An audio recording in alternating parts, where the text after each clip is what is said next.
The female Togruta ASHARA ZAVROS was born roughly in the year of 3662 BBY, making her roughly 20 years old by the time she meets the Sith Inquisitor.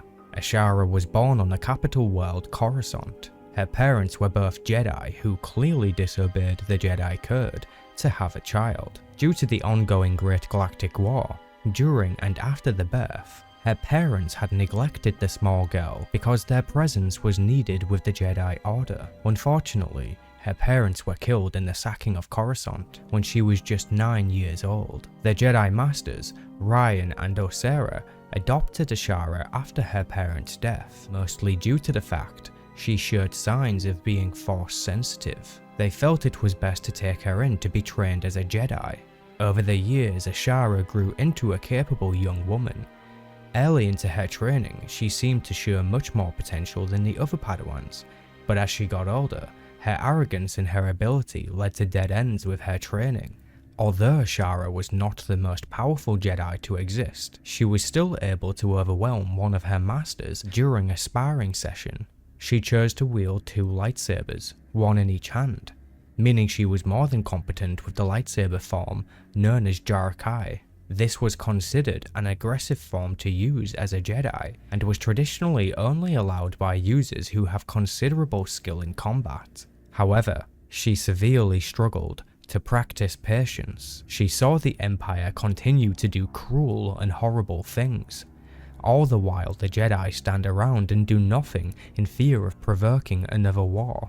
Her emotions tell her to act and strike against their enemies, but her masters do not approve of this behavior, and because of that weakness, her masters did not think she was ready to become a Jedi Knight. It would seem that her connection to the Force was somewhat imbalanced, as she struggled to understand why the Jedi would allow their enemies to do such horrible things, when they could be out there preventing it from happening at all. This would affect her training and her ability to complete tasks set out by her Jedi Masters. In an effort to teach ASHARA about patience, along with seeing hope in a place that was completely destroyed, her masters sent her to the world of Taris, which was decimated by Darth Malak's bombardment some 300 years ago. In coming to this world, she would witness the people and Republic rebuilding new outposts, and starting a new thriving civilization, a light in the darkness. There was also another motive in bringing her here, as it would seem she had an ancestor who had died during the bombardment, a 300-year-old fallen Jedi who once served Revan and Malak, who turned into a Sith Lord. Their name was Kalatosh Zavros. The Jedi had discovered the ghost of Kalatosh in the graveyard of the city that fell. It was trapped within the perimeter of an old Jedi enclave. They intended to put the ghost to rest and make the area safe for others to explore. When they brought ASHARA to its location, it became apparent that she was linked with her ancestor, as she was able to call out to him and summon his presence. Although each time she did this, the ghost grew frustrated and angry at her. The ghost said if she summoned him again, he would kill her.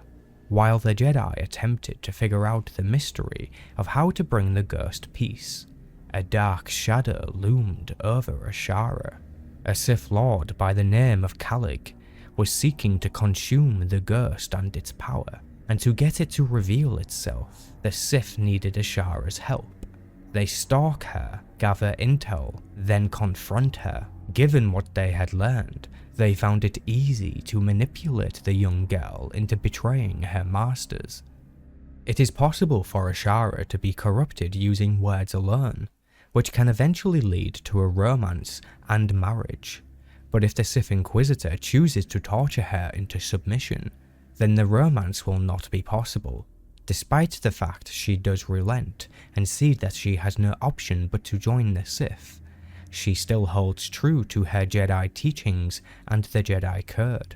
She refuses to embrace the dark side fully, instead believing that her and her new master could reform the Empire from within, making it more rational and willing to listen to reason. Despite agreeing to help the Sith Lord with the ghost, ASHARA went back on her word and told her Jedi Masters that a Sith had come to the Jedi Enclave. If the Sith chooses peace, the Jedi will not trust them and attack. If the Sith offers violence, then the Jedi still attack. Either way, both ASHARA's Jedi Masters end up dead. They were not strong enough to challenge Lord Calig. ASHARA witnessed the Sith's immense power and began to wonder which side she should be on. The Jedi claim to have power, but to do nothing with it. The Sith prove they have power, and they are more willing to use it. This mindset was the final straw that pushed ASHARA into believing the Empire would be a better galactic authority. She just needed to be on the inside and prove that being more reasonable and resourceful and resisting discrimination were the way forward. This would make a new empire that would rule with a strong fist, while still being fair to its citizens. Her master consumes the ghost as they intended to do, and ASHARA begins serving her new Sith mentor. She remains loyal to the Sith Inquisitor and supports them as they rise to power. A neutral-aligned Sith Lord fits very well with ASHARA Zavros. Together, they make a great team that was able to tackle any threat that faced them. While travelling together, ASHARA attempted to recruit more Jedi to their cause of reforming the Empire from within, essentially creating a splinter rogue Jedi group. Although her first attempt with a Jedi Master on Alderaan had failed, she attempted again with others and successfully won their loyalty, including a Jedi Master. After her master defeats Thanaton, it was ASHARA's ability to see visions that led the Inquisitor to speaking with Lana Beniko on the world of Rishi. She had essentially received a long-distance message which led to the events of Revan's return. By the time of the Eternal Raids and the war against Zakul, ASHARA had been separated from her master and gone missing. She had actually been travelling between different worlds, having been rejected by the Jedi and saying that she did not trust the Sith. She decided to go saving and rescuing people affected by the conflict. She says that she didn't stay in one place too long.